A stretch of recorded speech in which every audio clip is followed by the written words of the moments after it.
Thanks for joining us for Ruth Institute's podcast. Our website is www.ruthinstitute.org. We seek to change the narrative around marriage and family to create a cultural climate favorable to lifelong married love. We also seek to promote recovery and healing from the wounds of the sexual revolution and share our stories with the next generation.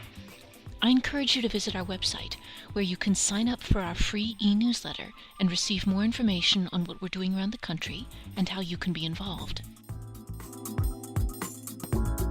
Betsy Kerekes, our Director of Online Publications, traveled to Bethesda, Maryland to participate in the Family Institute of Washington's annual Parenting with a Purpose conference.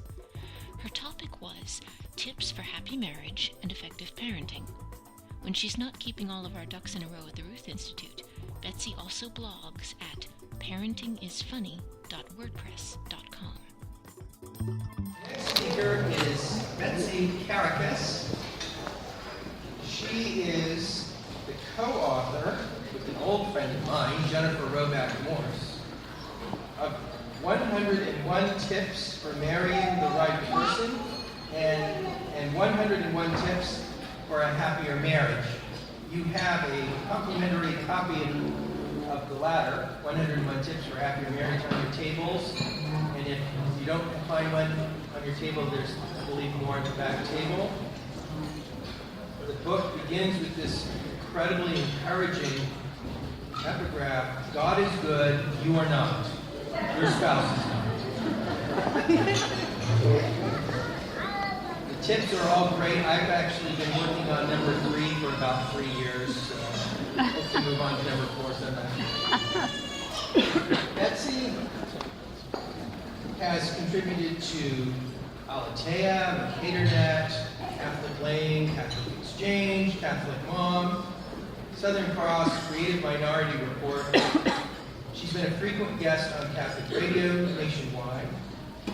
She is the editor and director of publications at the Ruth Institute, where she also writes weekly newsletters and manages the blog. She grew up in Cleveland and now lives in San Diego with her husband, where she homeschools her 3 daughters and writes about her experiences of motherhood at a blog called parentingisfunny.wordpress.com. And it is funny. I was looking at her blog the other day. So, turn it over to Betsy.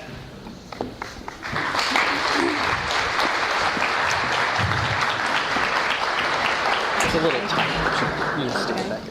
Now, all of you are looking up here at me right now, and I know exactly what you're thinking as you're looking at me.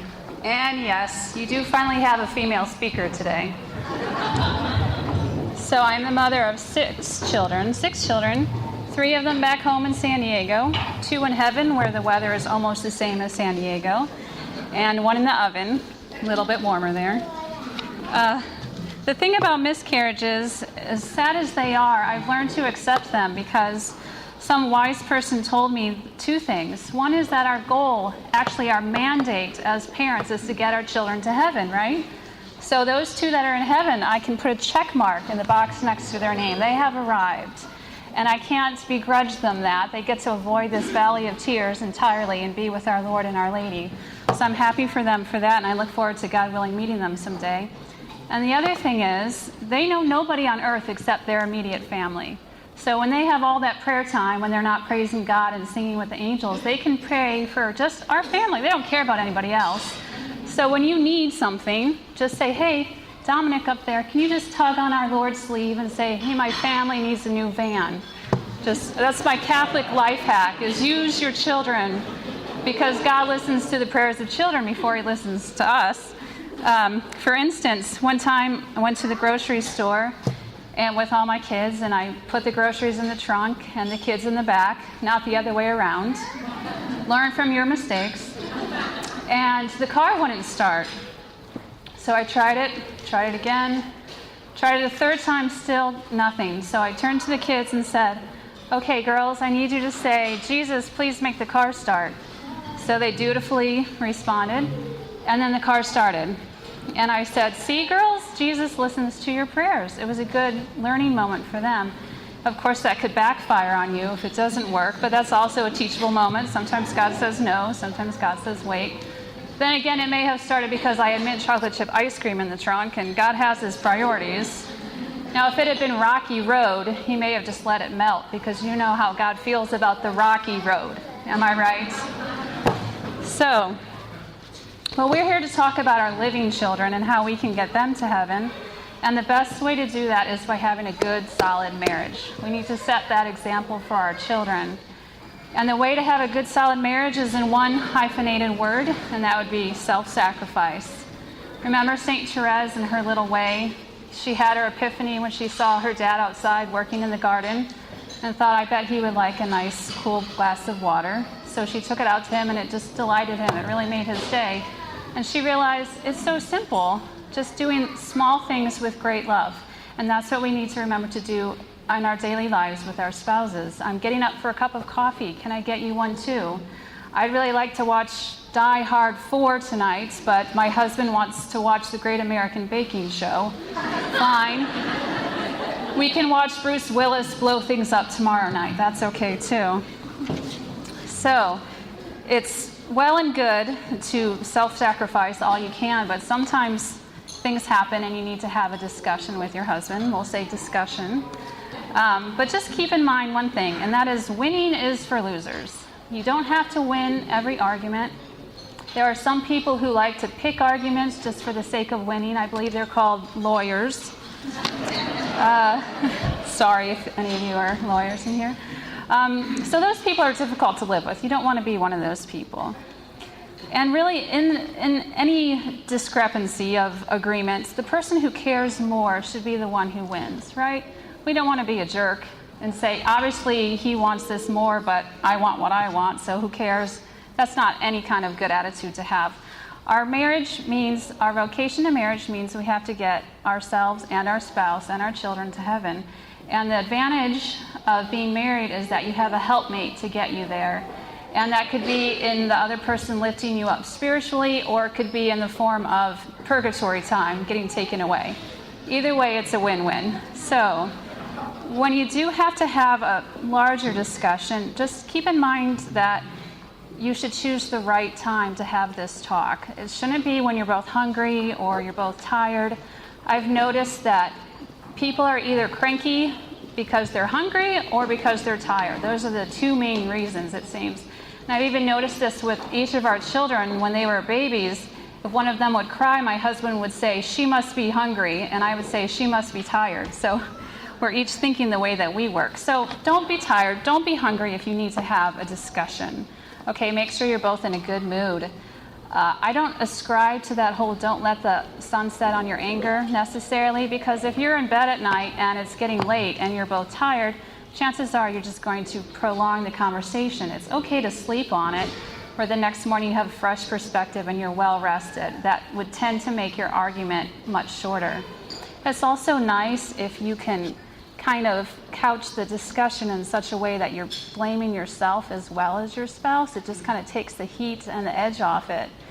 For instance, you could say, you know, the kitchen is looking pretty messy. And the other person's saying, yeah. And you could say, it would just be probably a good idea if we could each kind of pick up after ourselves a little more. And it's hard to disagree with that. So your spouse would say, yeah, even though he or she knows full well that they're the slob, they're the one who's making all the mess, but they'll appreciate that you're being nice about it. It also really helps if you or your spouse have a sense of humor that you can inject in tense situations. One thing that my husband did that would always bother me is when he wanted the girls to stop doing something, he would say, stop, stop, stop, just like that every time. And I finally said to him, you know, you only have to say stop one time. They get the message, especially when you're using the dad voice. So they will stop. And he said, okay. And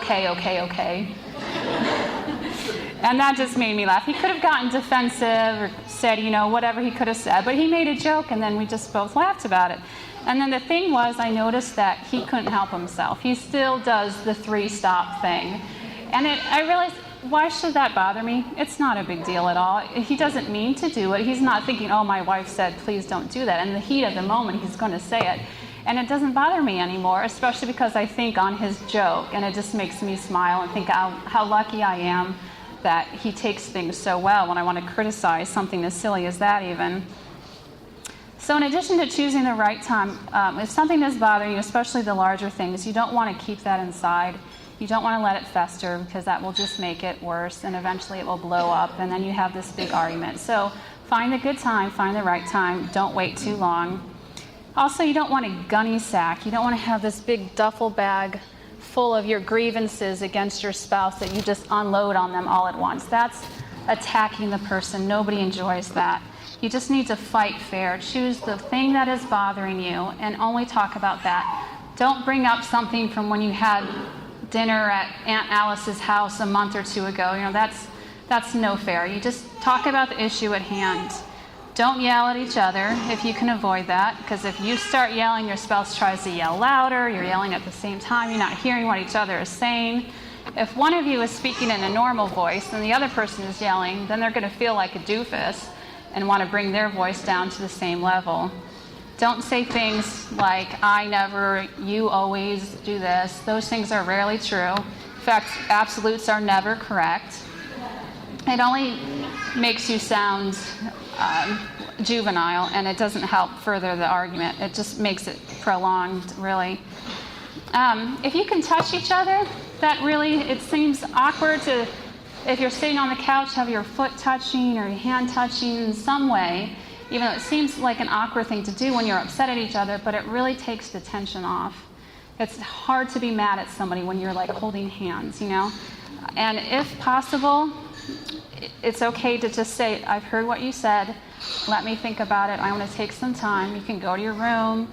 You could cram out some push-ups or sit-ups just to take the heat off. And also, it's good if you can touch, if not your spouse, then hug your kids, pet the cat, hug the dog. Little kids like to have their teddy bear when they're upset to squeeze onto. That works for adults also. It really helps calm you down. And also singing. It's actually a scientific thing that your angry side is on one side of your brain, but the side that sings is on the other, and it forces you to connect and focus on this side of the brain, the more happy side, and you're thinking about the melody and the song and the tune, and it takes away your anger. There's even a fortune cookie that said, when in anger, sing the alphabet. So even Confucius knew that. Okay, there's this wonderful priest in San Diego, this old Italian priest who says KYMS, which stands for keep your mouth shut. And if we could remember this, we would save ourselves a lot of trouble. I have this problem of thinking of witty things. At least I think that they're witty. But if I were to say them to my husband, they would come off as snarky. So I have to keep that back, and it just will save you a lot of trouble if you just don't say that thing that you're thinking of saying. And you should give your spouse the benefit of the doubt, even when they do let that fly from their mouth.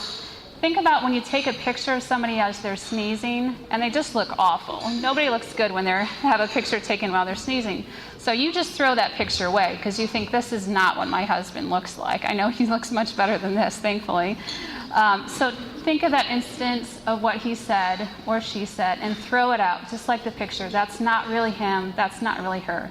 Just let it go, because we all have those moments where we say those things, usually when we're tired or when we're hungry. Use the generosity gauge instead of the fairness filter in your marriage. So don't think, if your spouse asks you to do something, well, does he deserve it? Should I do that for him? What has he done for me lately? So it's not about tit for tat, quid pro quo. That's not what a marriage is. It's not about 50% and 50%. I do half of this, you do half of this, and then we make it even. You should always be aiming for 100% marriage. And you should give 100% and expect 0% in return. So speaking of sense of humor, one time I was planning on going to the grocery store, so I had my list, and it was in my own shorthand. And for whatever reason, it turned out my husband was going to go in my stead. So I had to go through the list with him to be sure that he understood my writing and everything. And God forbid he get the Fuji apples when I wanted the Gala apples, so let's make sure he gets it all correct. And at the bottom of the list was NyQuil. And when I pointed that out, I said, because you had the last of the NyQuil. And he said, oh, I had the last of the NyQuil. And I said, I just said that because you were the one who was sick. I was getting it for you at night. You didn't know that I had given you the last one. And he said, all right, fine. And then the next day we went to the zoo. We drove down to the city to go to the zoo. And this was before we had GPS, so I was the navigator and he was driving. And as we're going along, I saw the exit that we wanted. I said, oh, that one. So we quickly rushed off the exit. And then as we're going under, I saw after the name of the street, it said A in parentheses. And I looked at my directions and it said B in parentheses. And why people do that, I have no idea. So I said, this was not the exit that we needed. And we figure you just go over the road and get back on. But there was no going on the road and getting back on. We cannot find the street to get back onto the highway the way we were going. We could see where we could turn around to go back and hope that the next exit. So we're having this heated debate about what we should do. Should we just try to find it from here? And it just became tense. And you know that it's tense when the kids in the back are silent. Not a good sign. They have stopped playing with their little princesses and are just looking like this, like, uh-oh. So finally we decided we would just get back on the highway and take the next exit. And when we made that decision, my husband said, we should just stop talking. And I said, okay. And then I said, you know why this is happening, don't you? And he said, why? And I said, because you had the last of the NyQuil. And he laughed and I laughed, and it just like that. Everything was fine. The tension was completely gone. The kids were back to playing with their little mermaid and everything. So if you can inject humor in a tense situation, it works magic. I had plans to make one of those little desk calendars where you flip each day, and it was going to be 365 ways to enjoy your marriage more with a little tip. And I solicited ideas through the Ruth Institute newsletter and got feedback from all over the world of these cute things that people do for each other. So I thought I'd share some of my favorites. This woman in England said that her husband will scrape the ice off her windshield for her in the morning, and then he'll leave a little heart in the corner. Another woman said that she would put a perfect lipstick on the side mirror in the corner so that her husband would see it and think of her. Another friend said when she packs her husband's lunch, she'll take a little treat from her kids' holiday candy and stick that in his bag. Or take a little bite out of the sandwich, so when he pulls out his sandwich, there's a bite missing. And he thinks, my cute wife. So my husband warms up my side of the bed for me, which is wonderful. A new one I can add is every time I've taken something out of my suitcase, I find this little piece of paper that falls out with a little love note from my husband. So that's really sweet. Another guy said that he puts his wife's towel in the dryer while she's in the shower so that when she comes out, she can warm herself up in this nice, warm, fluffy towel. I need to tell my husband that one. Always say thank you and I'm sorry. That phrase, love is never needing to say I'm sorry, baloney. You've been married, I don't care if you've been married 70 years, you still need to say that you're sorry. You still need to say thank you. You still need to say I love you. You should be saying I love you every day. Go to bed at the same time. You can have great discussions. You can have great other things that only happen if you go to bed at the same time. Another guy said, if your wife is upset, hug her. If that doesn't work, retreat to a safe distance and throw candy or chocolate in her direction. I'm very likely going to take advantage of that. I'll say, nope, your hug didn't work. And then he'll throw candy and I'll say, what is this, Hershey's? I'm really upset. Where's the Godiva? Where's the Ghirardelli? Make it the salted caramel kinds. Come on. Another woman said she always makes sure that her husband has a shot of Jack Daniels when he's paying the bills. Very practical, that woman. Another one said, laugh at your spouse's jokes, even the ones that aren't funny. Unfortunately, I think that was my husband who contributed that one. And finally, as you lie in bed at night, do an examination of conscience for your marriage. Think about how you did that day. Were you a good, loving spouse? Was there something you could have done better that you can work on for the next day? What is something extra special that you can do for your spouse the next day? One thing that I have learned is you need to make allowances for your spouse, especially things that they really care about, even if you don't care about them, such as football. My husband loves football. He watches it every Sunday, and when he's watching, it's like this. He might as well be in another house, in another street, in another planet for all he's aware of what's going on. In fact, I told him I was pregnant while he was watching football, and every consecutive Sunday around the same time I told him, I think he still doesn't know. Actually, he knows, of course. And while I was in the throes of first trimester, just lying in bed, useless and nauseous and yucky, I said to him, you know how in the movies when a woman is giving birth and she's always yelling and crushing her husband's hand and screaming, you did this to me? And he said, yes. And I said, well, just in case I forget or I'm too busy when I'm giving birth, you did this to me. And he said, yep, thanks for confirming it was me. He's a funny guy.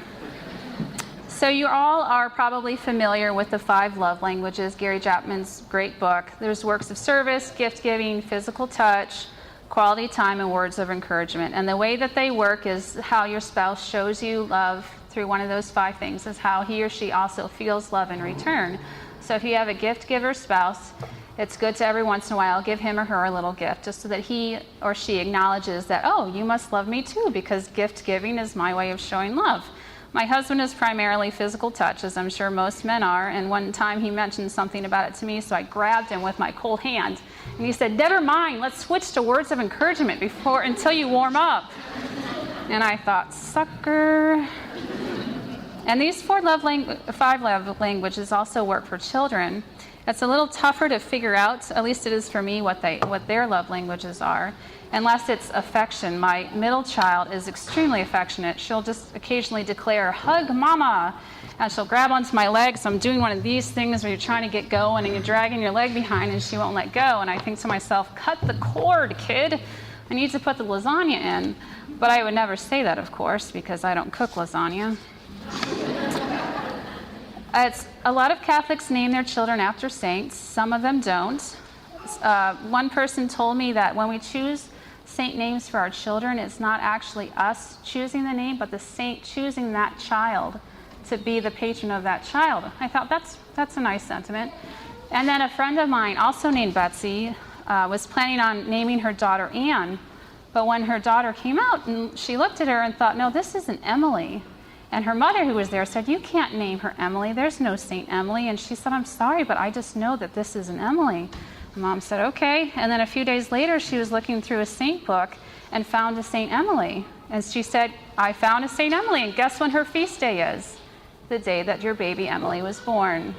So I try to stock my children with as many saint names as possible.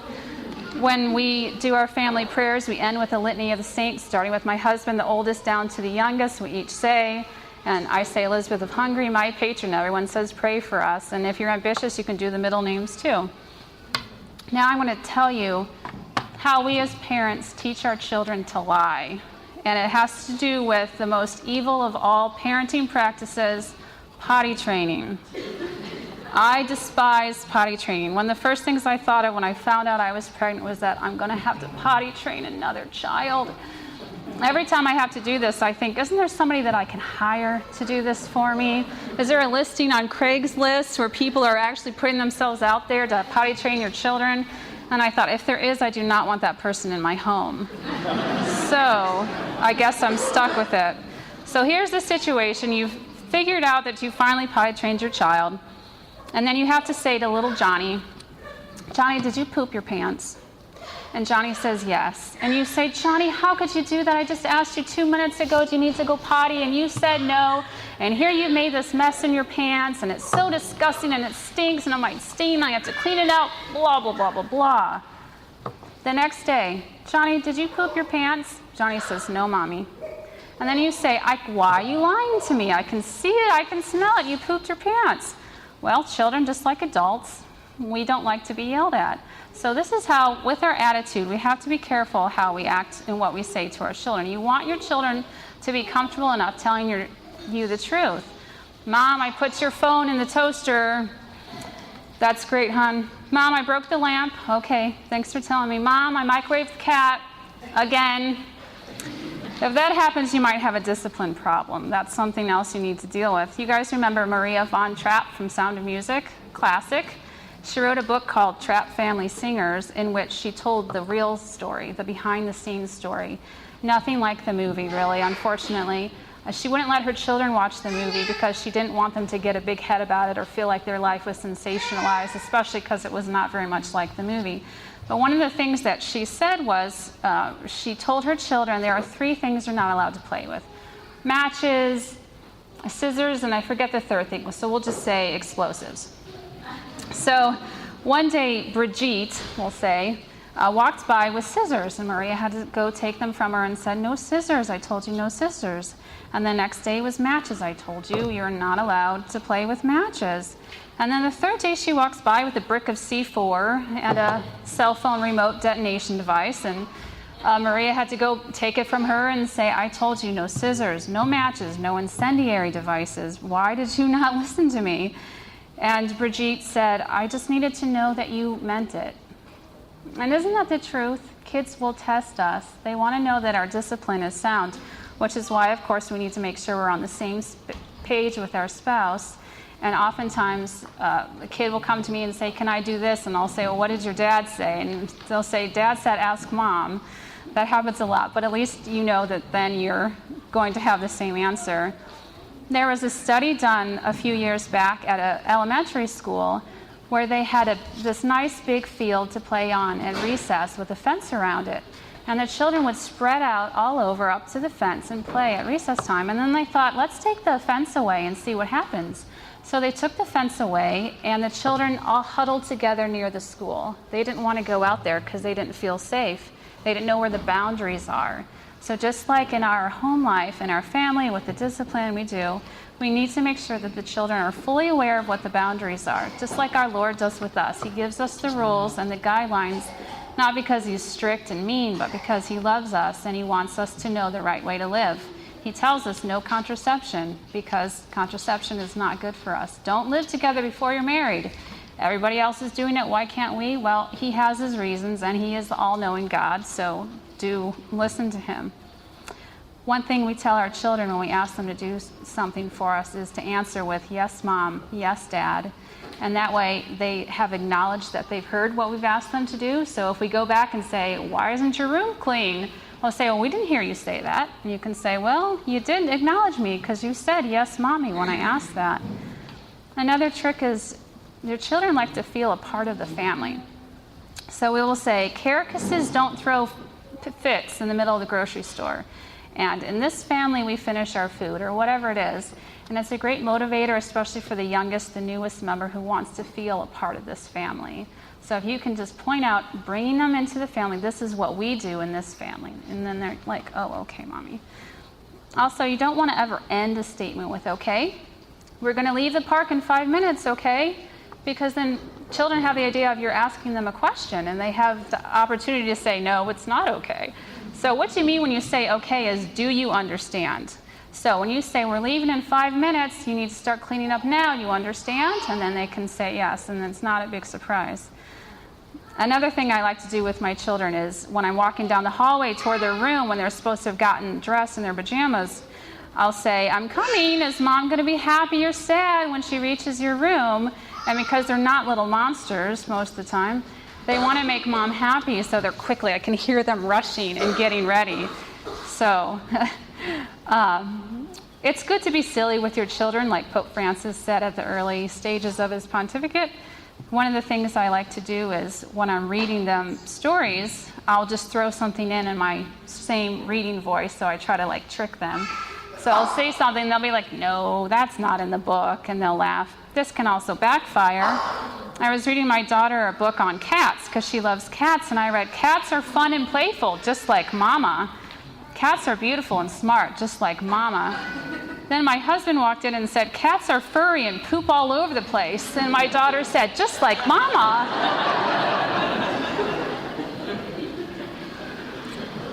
When you have older children, especially middle school and high school, keep in mind that they think that everybody is watching them at all times. That's just the mentality of that age group. So they can be easily embarrassed. And something that my mom would say to me when I get upset about something that happened at school is, "Who is going to remember this a week from now? Who's going to remember this 2 weeks from now?" And I often didn't really know how to answer them. Like, "Well, maybe Debbie, John, I'm not really sure." And then she'd say, "Who's going to remember this a month from now?" I'm thinking, well, somebody will have done something more embarrassing than me by then, so they'll have forgotten what I said. But It was more about me thinking about it, which shut me up. And I don't know if that was her goal, but either way, I stopped talking about it, and I was no longer really upset about it. My dad would always say if something didn't go my way, it wasn't meant to be. And that's great advice. It wasn't in the capital P plan. It wasn't in God's plan. And I had a friend in college, a housemate. We would drive places together, and if we're running late for mass or class or whatever, and then we'd get the red light, because you always get all the red lights when you're running late. When you've got plenty of time, it's just green as far as the eye can see. So I was getting really upset this time when I kept hitting red lights, and she would always say, just make up on the spot some goofy thing like, if we had made this green light, then somebody would have cut us off, and we would have spun out of control and hit this lemonade stand, and the lemonade would fly and ruin somebody's cashmere sweater that was hand knitted by their grandmother from, Eastern Germany, and something like that. She would just come up with this thing, and it would just make me laugh, and I still do that sometimes. Think of these goofy things when I'm at a red light, when I'm running late. So if your children are upset about something, you can always say, well, if that had happened, and just make up something on the spot. It's good to make your kids laugh, to take the heat off whatever they're upset about. When I was a kid and I would stub my toe or run into the wall, I'm not saying that happened frequently, but whenever I would hurt myself, my mom would say, bad wall, shame on you, wall. And she'd give the wall a little spanking and say, how dare you hurt my child, shame on you. And then I would laugh and giggle. I do that with my kids, and it really does work. So another thing is, ask your kids when they're stressed out, what is the worst thing that can happen? If you don't ace this test tomorrow, what is the worst thing that's going to happen? And they're thinking, well, if I don't get an A in the class, I might not get into Harvard, or, I need the scholarship money for school or whatever. But really the answer to that is, the worst thing that can ever happen to you is to not make it to heaven. So putting things into perspective, in the grand scheme of things, not getting to heaven is the worst thing that can happen to you. And if you don't ace this test tomorrow, will you end up going to hell? And the answer, of course, would be no. So help them to look beyond the in front of them things, the worldly things that don't ultimately matter. Our goal is to get to heaven and to get our children to heaven. Another thing about teenagers, I'm talking a lot about parenting because our next book hopefully is 101 Tips for Happier Parenting, so I'm giving you a preview. Thing about teenagers is the autonomy that you're probably well aware of. A friend of mine, when she was in high school, her church announced that they were going to do a band. They were going to have a band for masses, and my friend was like, oh good, I want to join the band. And her mom said after mass, you should join the band. And she thought, oh, no, I can't, because Mom said I should do it. So then the next week after mass, she's thinking, I want to join the band today. And her mom said, you should really join the band. And she was like, oh, Mom, would you stop it? So this went on a few weeks, and then finally she stops. Her mom stopped saying anything, and then she had to wait 2 more weeks just to make it fully clear that it wasn't her mom's idea before she can join the band. Before I get to my final story, thank you for not applauding, I want to give you a heads up about what I left on your tables. There are 2 little pamphlets from the Ruth Institute. I put a different one on each table. There's also the sign-up sheet for the Ruth Institute newsletter. It's the organization I work for, founded by Jennifer Roback Morse, who's a Catholic superstar, international speaker. She was actually named a Catholic Star of 2013 by our Sunday Visitor. The focus of the Ruth Institute is to help families heal from family breakdown. Now that the sexual revolution of the 60s and 70s has been going on for a couple of generations, we're able to look back and see all the harm that has been done, starting with contraception, divorce, unmarried children, of course the great evil of abortion, and then we've got pornography happening all over the place, child trafficking, all of these things. So our focus is on helping people deal with the harms that they went through. There are so many walking wounded, as we call them, children of divorce, who are realizing that they're not alone. There's a lot of them, and it's painful. And Jennifer gave a talk, and people came up to her afterward and said, I've never heard anybody say that divorce hurts children, but it does, and we have the pamphlet to prove it, scientific studies that say so. Another thing we do now is healing family breakdown retreats, and we've done 2. They were great successes. It was clear that the Holy Spirit was there with the people who needed to be there. There was a young girl at a table who was upset with her father because of her parents' divorce. At the same table for the small group discussion was this older man who had spent half the morning crying, and then he talked about his estranged relationship with his teenage daughter because of his divorce and how he was trying to reconcile with her. And then this girl heard this man talking and could empathize with how her father was feeling. And it was a really eye-opening experience for them. So that's what we're trying to do all over the country. The sign-up sheet is if you'd like to receive the newsletter. It's just an email, and then you can find out events that are happening, hopefully in your area. If you'd like to get one started, please talk to me. You're free to take those home with you. I have more if you wanted to look at the others. And then there's the website tucked inside. Okay, final story. I read this article by this man who was the commander of the Navy SEAL team who found Osama bin Laden. It was an excellent, long article. I only remember one thing about it, but it was really good.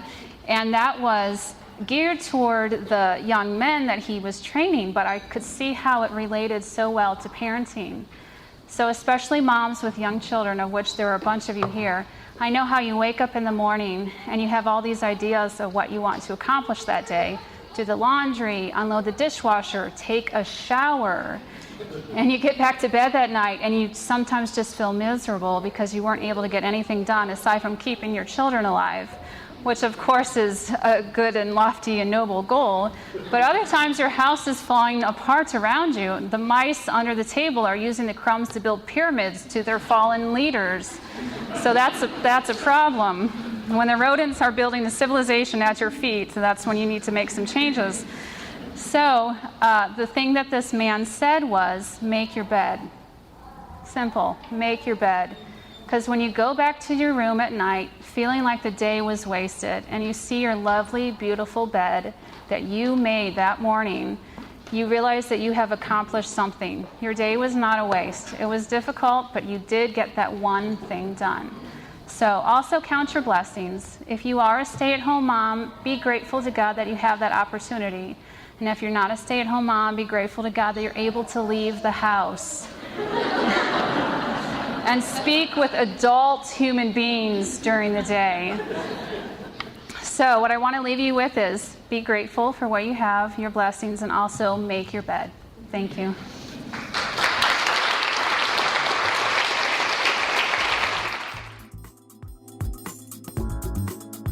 You've just been listening to Betsy Kerekes speaking on tips for happy marriage and effective parenting from the 2017 Parenting with a Purpose conference in Bethesda, Maryland. Stay tuned. She took a few questions afterward, and those are coming up in the next podcast. Also, check out Betsy's blog at parentingisfunny.wordpress.com. Our website is www.ruthinstitute.org, and we're also on Facebook. Like the Ruth Institute or Dr. Jennifer Roback Moore's pages for updates. Our podcasts can be found online at ruthinstitute.org and iTunes, and as always, they're under a Creative Commons license. If you've enjoyed them, please share them with friends. The Ruth Institute is a non-profit educational organization devoted to bringing hope and encouragement for lifelong married love and healing within the family.